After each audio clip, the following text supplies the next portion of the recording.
What is up, Yugi fam? Hope everybody is doing well today. I have an updated Beetrooper list for you guys, finally post BODE. The reason I wasn't in a hurry to get this list out is because I didn't feel like there were many changes post BODE, because originally I was only playing two of the cards, being Neptune and Assault Roller. I just thought that those were worth running and the others were very, very subpar.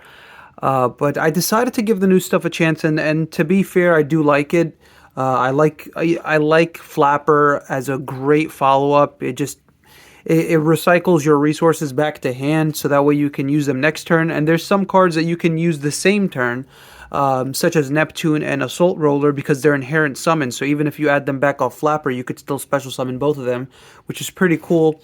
And I do enjoy the fusion. I think the fusion is actually a pretty strong follow-up. I think there's certain decks that just have a hard time outing that card because it becomes unaffected until the end of your next turn. So not their next turn, your next turn.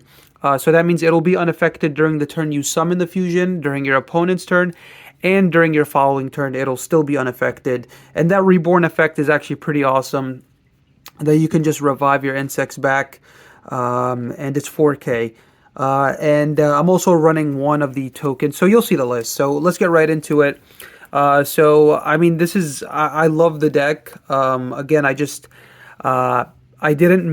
wasn't in a hurry to make a deck profile because I didn't feel like I made that much of a change, as opposed to the last list that I uploaded. But now I think it's worth sharing with you guys because there are very much notable differences with the ratios and stuff like that. So anyway, 3, 3, and 2. This has always been my ratio for these three Beetroopers.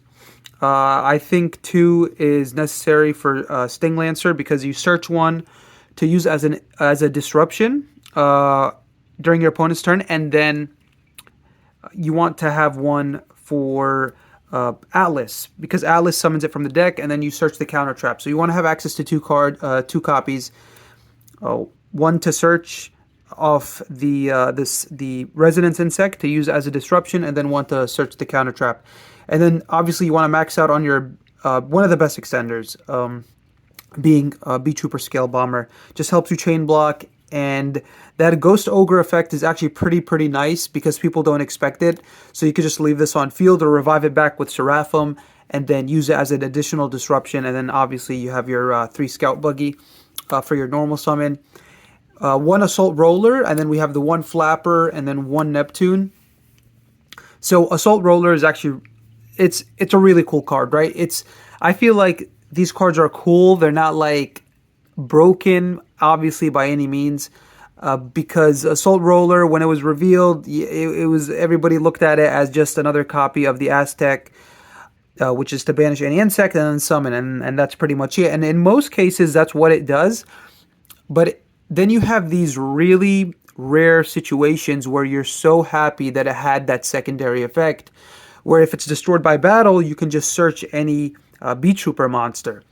And then in addition, it has the attack boost. So it gains 200 attack for every other insect that you control, meaning it can get to over 2k pretty easily, which helps you deal a ton of damage.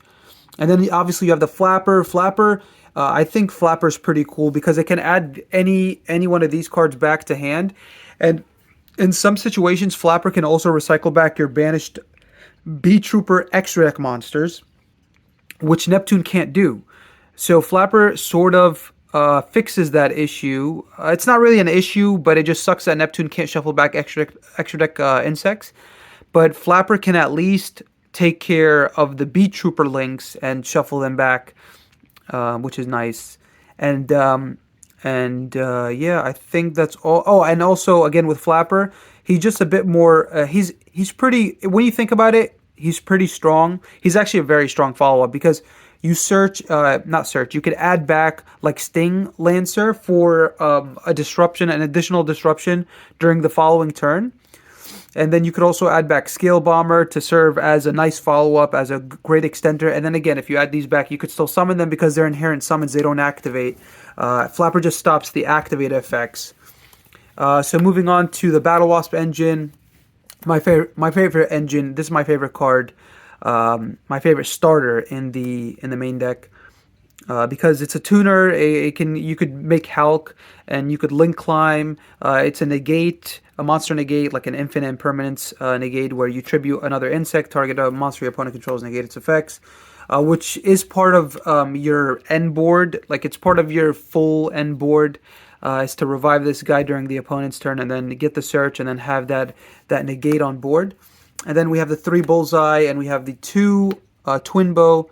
Bullseye again, that burn damage is really nice, man. Like especially in time, it's so nice that the deck has a win condition in time. And then you have Twin Bow. Twin Bow is really cute, just because it can summon itself when you have nothing. You could control any monster. You can control no monsters. Does not require any type of setup. The only setback, you're locked into insects for the rest of the turn. But the cute thing is that he can attack twice and he's 1,000 attack, so that's 2k damage. It comes up. And then Air Ballist. Air Ballist is my favorite follow-up, right? You can search it during your opponent's turn off the Sting the Poison, and then it becomes an amazing follow-up where you can normal summon it, special this back, and then this gets you this or this, and just like that, this becomes a 1-card Access Code Talker as your follow-up, which is just very, very impressive. And then in weird hands, he also has an effect where if he dies by battle, he can special summon any battle wasp from the deck. So sometimes, like, say I hard draw this going second, and then I really don't have any other plays. I can just normal summon this, crash into something, and then summon the Sting the Poison from deck, and then search a bullseye, special bullseye, make armor horn, make whatever I need, and it's all possible just because he has that battle phase effect, which is really cool. He's 1800 as well, so he's actually a beater. Then for the most broken insect in your main deck, the insect that searches just multiple times. When you hard draw this card with any extender, you resolve his effect 3 times, which is insanity. You search your Doomdozer, you search Neptune, you could search your Kaiju, whatever you need. And again, what's insane about the deck is that you can search like Doomdozer and the Kaiju. So this deck can out most monsters in the game, like any monster in the game, unless it's like Vanities, which prevents you from special summoning, or like say Diabolos, which can't be tributed, but like that's like 1%, right? Any other card, any other problematic monster, this deck can out because Resonance can search a Kaiju. And I'm playing the Wind Kaiju, obviously for the Barrier Statue. So the thing with the Barrier Statue is like when I think about it, right? It's to resolve Goki Pole, to get rid of the Barrier Statue, or to be able to summon the Wind one so you could beat over it, it's actually very, very specific. And you have to open up like Gold Sark, Foolish Burial, or you have to hard draw this and then crash and then be able to special summon the Wind. And then you're still in battle phase, so you could still attack.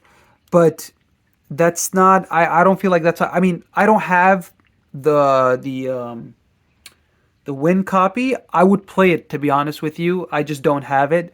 But I don't think it really comes up. I think this is the most important. This is the more important card you guys should play.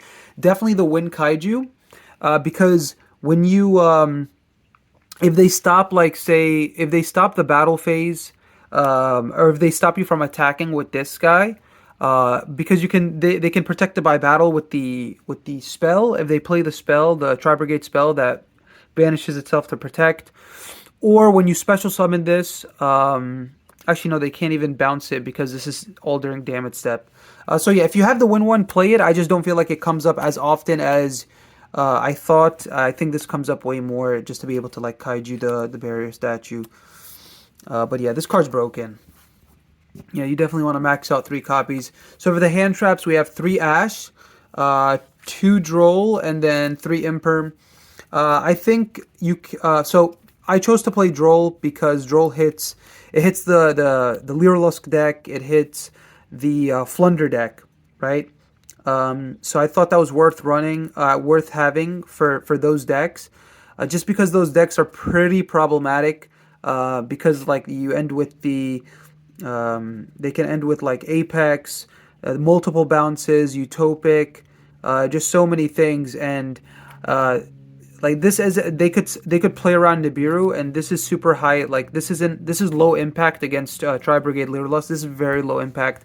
Like Imperm is pretty nice against the Tri Brigade stuff, but Ash is, I think, very like it's low. There's just so many cards that you can Ash in that deck. It just doesn't really do much.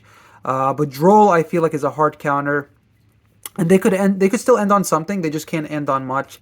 Nibiru is in the side deck for sure. I just chose to main deck the Droll, because Droll does hit, like it also hits Dragon Link. It hits these lower meta decks that aren't seeing that much representation.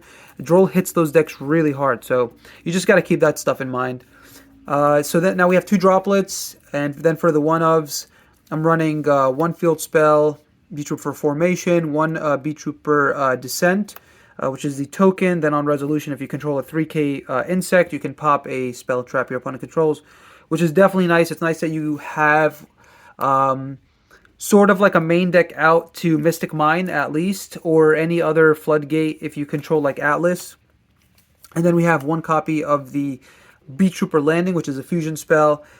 It's such an underwhelming fusion spell, to be honest. It's very underwhelming, but again, if you want to make your absolute Hercules, you have to run the one copy. It's searchable. It has a recycle effect. Engrave. I don't know why you need to banish two insects. You can banish two insects. Why? The counter trap requires you to banish one insect. This requires you to banish two. I have no idea why. It just does not make sense to me, but oh my god, whatever. So then we have the Gold Sark, the Foolish Burial, and then Called By. Gold Sark and Foolish are starters in this deck, and they're also cards that send. Well, the main purpose of both these cards is to send Goki Pulse so you can get the search, and then in that sense, it searches for the normal monster, which means that going second, you could try to pop cards by summoning the normal monster and then popping a monster your opponent controls, and then one counter trap, and then one IO. You want to run IO. IO is like an auto win against a lot of decks. So you draw this card. It's really, really powerful. I definitely think it's worth running in the deck. So this is the most hand traps I also ever played in a Beetrooper list. 8 hand traps. So it's a 45 card list. I think the deck is still consistent even at 45 cards. Adjust as needed. We have 2 Armor Horn for the starting off with the extra deck. 2 Armor Horn. I think 2's fine. I think I don't know. A third might come up, but it rarely ever does. I think what I upped is 3 Pico. So I upped Pico to 3 because this is the more important extra deck monster. Actually, this is the most important extra deck monster because it's what allows you to equip the Resonance and then shuffles back your resources, draws a card. You can shuffle this back. You can shuffle back any insect that you need back into the extra deck, which is really strong. And then 1 Hulk. I'm still playing the 1 Hulk. Because in the follow-up, when you have Sting, you can just link into Hulk, and then Hulk allows you to link climb. And then Hulk is what allows you to have at least a 1-card combo. It's not insane by any means, but it's you normal summon Sting, and then search Bullseye, special Bullseye, and then go into Hulk. Hulk summons another Sting from the deck, and then you go into your Seraphim, and then you could revive the Sting during your opponent's turn to get a search. Usually it's Airbalist, and then you'll have the negate with Sting. You could just tribute this and then negate something. So it's a 1-card combo that does provide you 1 disruption plus a follow-up. It's something. It's better than nothing. 2 Seraphim. One you make 1 during your turn, and then you want to have 1 as a follow-up to be able to clear monsters that lock you into insects, such as Scout Buggy, Armor Horn, and Atlas. They all lock you into insects while they're face up on the field, so you need to clear them if you want to be able to go for Access Code, if you want to be able to go for Nightmare Unicorn to start clearing boards. 2 Atlas. This card's awesome. Such a strong link for the deck. I just love that DPE can out this card. I just really like that Dragoon can't even out this card. Dragoon has to beat over this card because if you have this card and they summon Dragoon, it can't be destroyed by card effects, and then Dragoon won't have the boost yet, And then even during your turn, when you tribute an insect to boost him up, Dragoon has to negate that, because if Dragoon doesn't negate, this becomes 5k and you can just beat over Dragoon. But if Dragoon does negate this, then it still has the immunity because it hasn't resolved to gain the 2000 attack, so it's still at 3k. So it still can't be destroyed by card effect. So that means you bait out the negate either way. And then one access code, 10 Boros. This is still such a strong link for in the deck because you can easily make it, easily trigger it, and just banish all other cards, actually all cards on the field. And then this just keeps coming back and gets stronger, and just puts the opponent so far behind. And then we have the one Cicada, and then obviously the one Absolute Hercules for the last of the monsters. This card I really, really like. It has the downside of this card is that it takes 4 insects. That is in my opinion, that's the biggest downside. It really sucks that it's not an interruption. I think that if it was an interruption, like if it had like a Dryden effect, maybe if it had, I don't know, if it could DD Crow during either player's turn, if it could do something. But unfortunately, it does not have a quick effect. It's more of an aggro card. It's something that you want to summon as a follow-up to try to push and apply more pressure, especially during the battle phase, because as soon as it hits board, it's unaffected until until your next turn. So it's unaffected for 3 full turns. The turn it's summoned, your opponent's turn, and then your following turn. And then the battle phase effect is just really strong. It's 4k, which I love, having to commit 4 insects, it really sucks, but Flapper does make it easier to do so. And it's just an option to have in the extra deck. I would just suggest testing it for yourself, see if you guys like dig it, see if it works with your play style, because I know not everybody's a fan of this card, but I really wanted to give it a chance, at least give it a chance, and I'm liking it so far. We'll see where it goes from there. So guys, that is it for the main deck and the extra deck. Let's get into some test hands. Finishing up a quick power shuffle here, and we'll get right into our first test hand.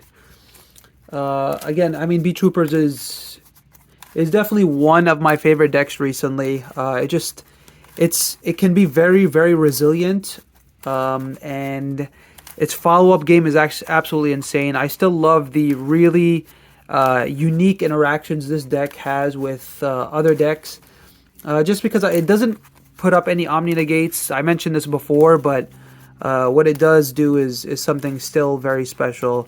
Like Sting Lancer is can disrupt the grave, get you a search, all in the same turn.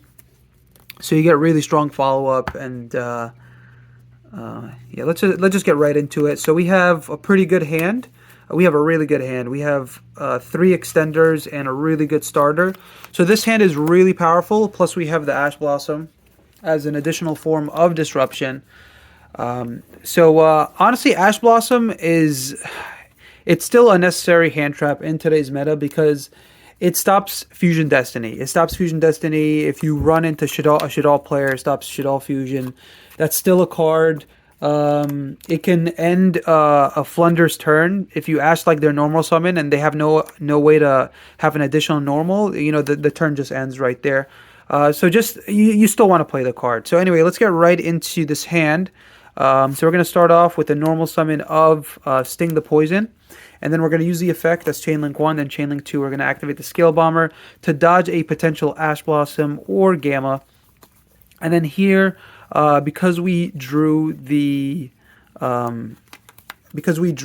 bullseye, we can search for Twin Bow, or we can search for the Air Ballist here. I kind of want to search for Twin Bow just to have like extenders, whereas Air Ballist we'd need Armor Horn to resolve.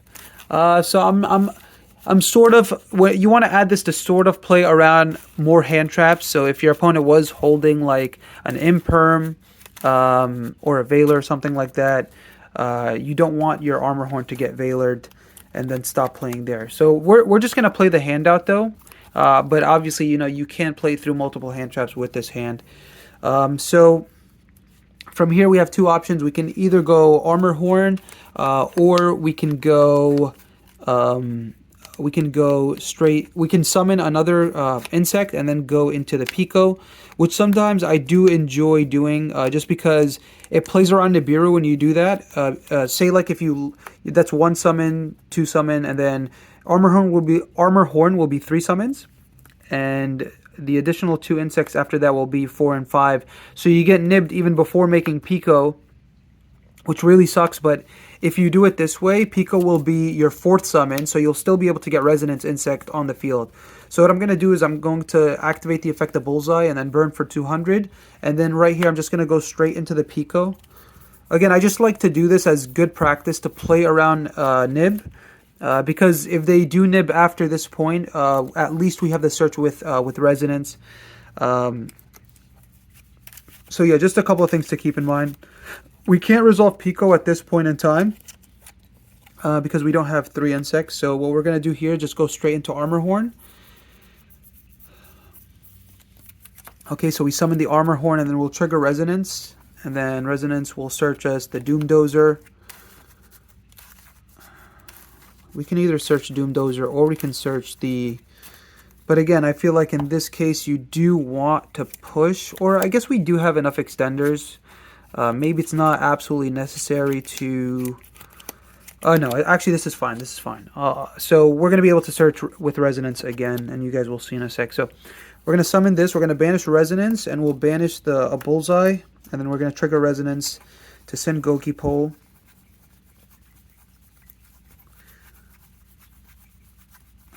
Alright, and then with Goki Pole, I'm just going to search another Resonance. Alright, so we're going to get the additional normal. Okay, we're going to summon. So here I'm still going to go, I'm going to go into another Pico because this Pico is going to shuffle back the first Pico. So we're going to activate Resonance, and now here we can either search, we can search Neptune as an additional extender because we are going to have plenty of banished insects. Or we can start to get the ball rolling with another disruption. Again, we actually have 2 more extenders in hand, so it's not 100% necessary to get the Neptune here. So what I'll do is I will get Lancer. Alright, so we'll get Lancer from deck. And then we'll use Pico's effect here. We'll shuffle back Doom Dozer, Goki Pole, and I'll shuffle back the Pico, right? So we're managing our resources already with Pico. And then this is basically just so we can get a draw as well as shuffle back Doom Dozer and Goki Pole. That's why we just summoned that. That's why we just went ahead and summoned. It's pretty much free because we shuffled back the first Pico anyway. So anyway, let's cut. Okay, and then we're gonna draw. Okay, buddy. All right, that's not fair for my opponent. It's not fair. Yeah, we drew the IO, right? That's why we play that. That card is crazy. It pretty much ensures that we have game. So anyway, right here, what I'm going to do is I think I'm going to activate the Twin Bow. Okay, and now I'm going to tribute using Atlas to summon another Sting Lancer, and then Sting Lancer is going to search me the Counter Trap. And now we're going to activate the effect of Armor Horn. We can banish the... actually, you know what? We could save Resonance. We'll banish Pico. We'll banish Twin Bow. And we'll banish the Scale Bomber. So we could just save this in case we have something to... Like we could... Well, we have the Roller. So next turn we could just save Roller. And we could just banish the Resonance with Roller. So... We don't need to banish this and just like burn through our Resonance. Now we're going to link 3 into Seraphim, and Seraphim is going to gain 2 counters. And we have a pretty decent board. We have 1, 2, 3, and we drew the IO. And then the 4th, well, even without the IO, we still would have had this too. So we have 1, 2, 3, 4, 5 disruptions, and then our follow-up is really, really disgusting. So basically we set these 2, and then during the opponent's turn, we could do this during the draw phase. We could special the Sting, the Poison, and then we could search our Air Ballist. Okay, and then obviously during the opponent's turn, we have Ash Blossom, we have Sting. Sting can just shuffle or place this back to the bottom of the deck, and then on summon, it can just search for the field spell. So we'll disrupt the opponent 1, and then we could tribute this, or we can tribute this. If we resolve Sting before we resolved Sting the Poison to negate a monster effect, and then we have the IO obviously, and then we have the counter trap. So we have plenty of disruptions, and then our follow-up is actually insane because we have 1, 2, 3 follow-up, and then if this stays on the board, this is an additional follow-up. This is a follow-up. Let's say they get rid of this. Let's say they even get rid of this, and like Atlas is really hard for them to out. Oh, actually, we can't even use this because of IO, but it's okay. If you're resolving IO and your opponent's like hindered by this big time, then you don't even care about resolving this. You could just hold this until they get rid of IO, potentially. So anyway, let's... so again, let's just assume that they at least cleared 2 of our monsters, and even... I don't know how they really played through like 5 disruptions, but... let's just say they do. Okay, so we're going to draw. So he drew the Goki pole, which is actually pretty decent. I mean, granted, I would have rather keep this in deck, but it's not the worst because we can discard it with another Pico, or I can just normal summon it right now and tribute it. So it's just so easy to OTK with this deck. But we're going to start off with a normal summon of the Airbalist, and then we're going to use the effect to just special back the Sting the Poison and then search for a Bullseye. And what we can do here is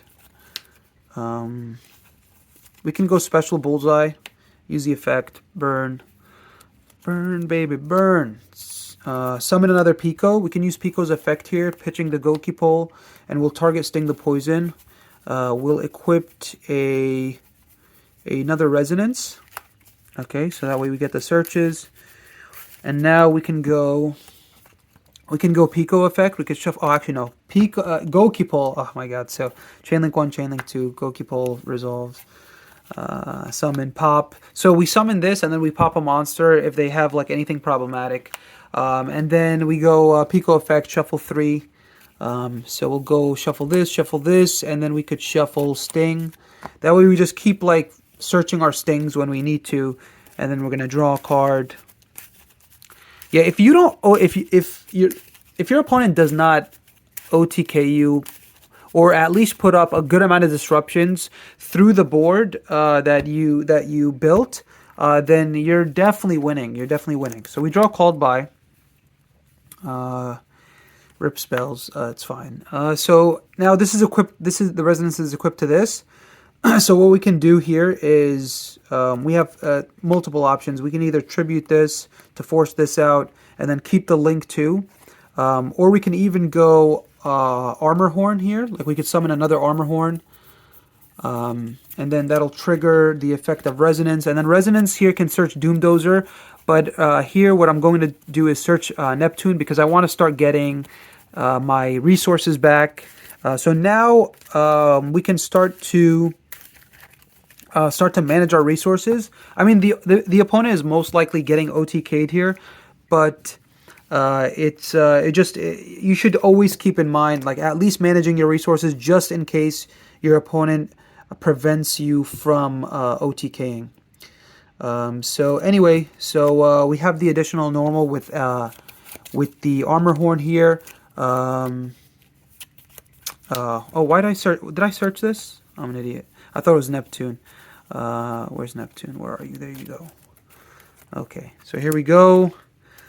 We have this. We have a loaded banish for Neptune, and we also have our graveyard as well. So what I'm going to do here is I'm going to tribute the Pico, and I'm going to summon Flapper, and then Flapper here is going to be able to add me back some resources. So what I'm going to do is, actually I don't have, oh yeah, here's Armor Horn. So I'll recycle the banished Armor Horn, the first one, and then I'll add back the Bomber, okay, with Flapper.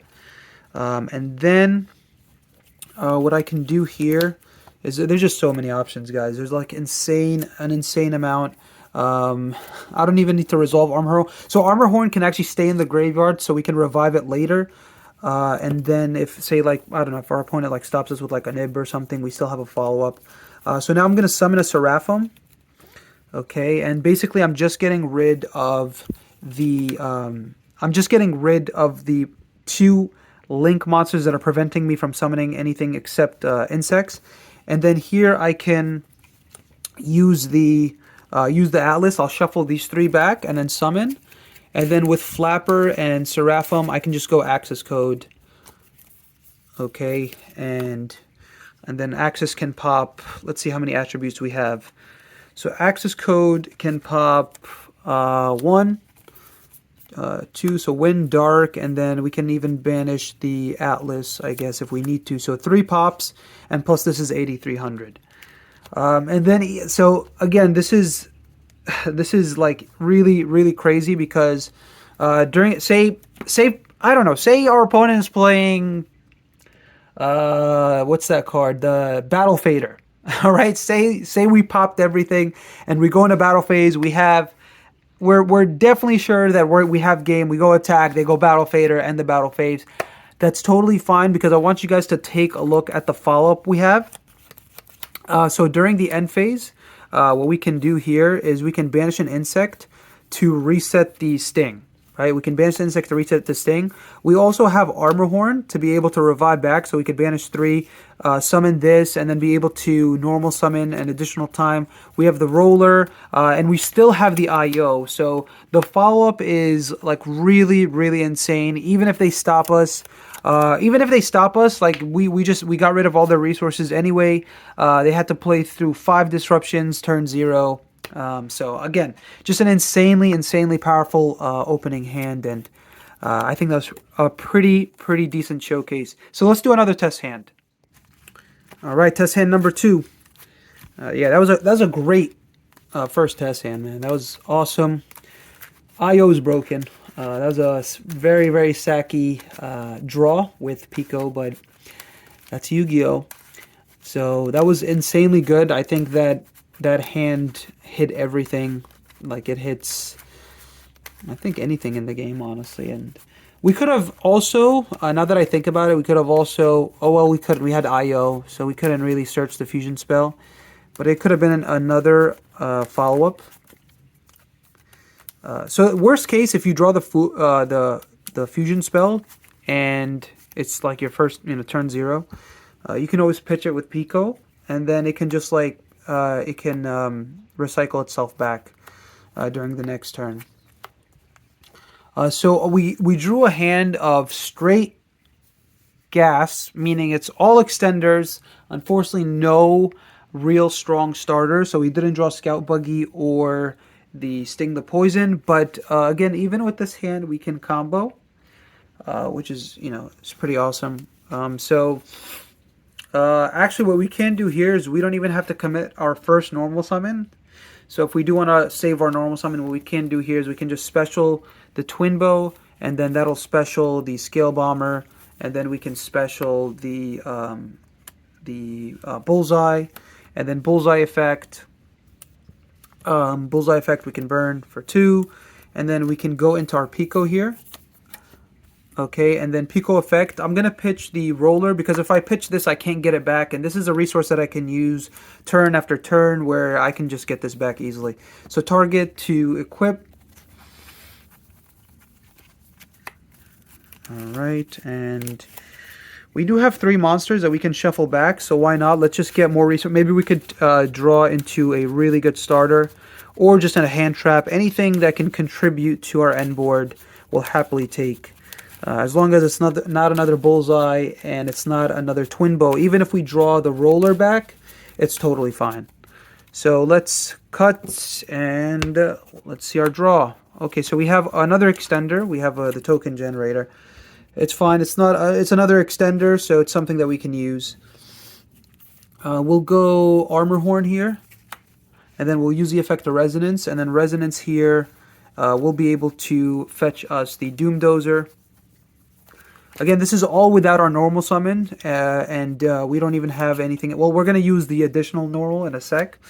So banish the Resonance, banish the Scale Bomber, and to summon the Dozer, and then we're going to Foolish the Goki Pole, and then Goki Pole here can either add us. We can add Air Ballist here. I'm just trying to think if we really... We don't need the extenders, that's the thing. I'd rather start to search a Disruption...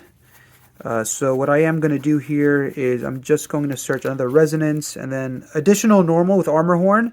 And if they happen to negate this, I don't know why they were holding an Imprim or a Veiler. They would have like negated Pico, but if they were waiting for this and they just negated this, it would be so free for us because we didn't even commit our original normal. But anyway, additional normal with the armor horn. And then we don't need to summon another Pico here. And then we'll just go straight into the Atlas. And then use the effect of Resonance here to search us a Sting. I just want us to start getting a disruption on the board. So here, what we'll do is we can go this. We can save this, honestly. We hard drew the field spell, so I'd rather just use the field spell for now. So activate Beetrooper formation. I'm going to use the effect to just summon back the armor horn, and then we'll lose 1,000 life points. We'll use the effect of Atlas to tribute the armor horn, and then we'll summon another Lancer from deck. And then we'll use the effect of Lancer to search us the counter trap. Fly and Sting. So now we have a guaranteed two disruptions so far. And then we're going to use the effect of Horn. We need to banish the other copy of Resonance here. We'll banish the Pico and we'll banish... I'll banish Dozer here. The reason that I'll banish Doom Dozer is because we can potentially revive this back with our follow-up. So that's why I want to keep this engraved. And then we'll just shuffle these back when we search Neptune. So summon. Effect of Resonance here. We just need to we need to send the Sting the Poison because that's going to serve as our third disruption and as a very strong follow-up. So now this gets banished when it leaves the field, and we're going to go right into the Seraphim, then effect the Seraphim to gain the counters. And here we don't need to use the token generator. This is actually a pretty good follow-up in case our opponent does have anything. Like if they go activate Mystic Mine pass, we have the out for the Mystic Mine. So we're going to set one card here and then pass it on this board. And then during the opponent's turn, we're going to revive back the Sting to search us the Herbalist for a very powerful follow-up. And then we can also... So during the opponent's turn, they're playing, we tribute to negate, we have the counter trap, and then we also have Sting Lancer. So right here, I would either shuffle back Seraphim or Goki Pole. I'd probably shuffle back the Goki Pole if I needed to tribute Seraphim for this effect. So it all depends what your opponent does first, right? So say you you disrupt them with Sting Lancer first. The first thing you do, you'd shuffle back the first, you'd put back, I always say shuffle back, you'd place back the first Sting Lancer, and then on summon, you'd search the, you can search the fusion spell. I think that's the only target we have right now. Yeah, because we have the field spell. So that's pretty nice. We have a target. We could search the fusion spell for free. And then now you can just tribute the Sting Lancer with Sting the Poison to negate. And if they don't get over this, this is a follow-up that can revive back the Goki Pole. So it all depends on what your opponent does first, what you prioritize. And then obviously we have the counter trap. So say, let's assume that through 3 disruptions, the opponent realizes they need to get rid of this card, right? So they get rid of this, they get rid of this. Atlas, I think, is unrealistic for them to get rid of. I feel like through 3 disruptions, if all those 3 disruptions really hurt them, I doubt they can get rid of Atlas. So, and then now we will play our following turn. So what we'll do here is, I don't know if I cut. So we'll cut, and then we'll draw. We drew another Sting the Poison, which isn't as impactful right now since we do have the Herbalist. But if we do gain an additional normal summon this turn, then this will actually come up, and we could just resolve the Goki Pole with this. So yeah, I think that's what I'll do. If the opponent set anything, spells, traps, I'm going to activate Descent. I'm going to summon a token here, and then I'm going to pop on Resolution. So if they do have a spell or trap, then I'll just get rid of it right here before I commit anything. And then I'll use the effect. I can tribute the token here, and then I can summon the... actually, do I need to do that right now? I'm not in a hurry to really commit that just yet. Actually, you know what? We could do it. Let's tribute, and then we can summon the Flapper from deck, and then Flapper can add us back the Bomber, and it can add us back Sting Lancer. So again, this is an extender that unfortunately I can't use right now, but this is something that I can use on my opponent's following turn. So now we can go Air Ballist and then Air Ballist to summon the Goki pole. And then I think what I can do here that's pretty strong is I can just go landing to fusion summon using these three and the bomber that I can't use, and then we'll go right into Hercules, and that'll trigger the Goki pole to search us a level 4. So we can search Roller, we can search Goki board if we need to start clearing some things. Let's see what we have. What do we have? So I think what I'll do is I'll just assume that our opponent just has monsters that we need to clear. So we'll just go Goki board and then pop a card. Yeah, that's pretty nice. When you could use Goki pole as a fusion material, you actually get a bit more value. All right, we just dropped an Ash Boss. Alright guys, so we have this. If we do summon a Armor Horn, we can just get that going as well. So yeah, I think I honestly think this would be more than game, but if it isn't, it's all good. We can use the effect of formation here, and we could also assume. Well, we can't use this turn, but we can use formation. We can revive back. We can revive back Bomber. And then we can go into a Pico. Actually, we could go into Armor Horn here. So we could get the additional normal summon. And again, this is all assuming what our opponent has. If after the pop, they had no more monsters, we could have just attacked for game right here. But again, we can get the additional normal effect to search us a Bullseye. And then this is another resource we can use Engrave as well. Yeah, this is OTK though. We don't need to commit anything else actually. We can just go Seraphim, and then we can go Access. And then access code here can pop 1, 2. So 2 cards, and then you attack for 9,300. And then again, if they happen to survive, we have this to reset itself. And then we also have this as an additional disruption. So 2 disruptions, plus we have more follow-up. Plus we have the Armor Horn Engrave. Plus we have this Engrave to use as a resource next turn as well. Alright guys, so that is it for test hand number 2. I hope you guys enjoyed the video. If you do enjoy in-depth videos such as these, where I do tutorials, test hands, etc., and try to explain the deck profile as best as I can, please consider liking the video and subscribing. It would be much appreciated, and I do appreciate everyone's patience for this video because I know people were waiting, and I'm so happy that I can bring you a video with the new support and have it be relevant, because I still think this is pretty competitive. I still think what I showcased was pretty impressive. Again, thank you guys for the support, and I'll see you guys in the next video. Take care and peace.